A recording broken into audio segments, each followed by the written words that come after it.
Hello guys, in this video I'm going to show you how to use the help center on the Aliexpress application.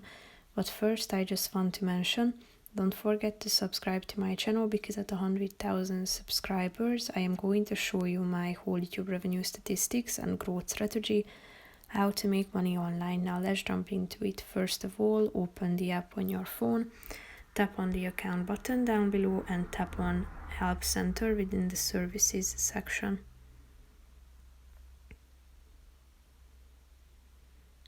Scroll down. Here you have some frequently asked questions, popular solutions and topics, but you can tap on the online service button down below if you want to ask your own question.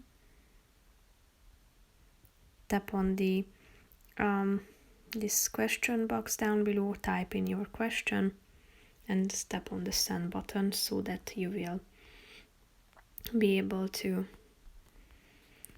select from these categories that might help to narrow down your question, and you will receive the answer from Eva. That's pretty much it for this video, guys. See you in the next one. Bye bye.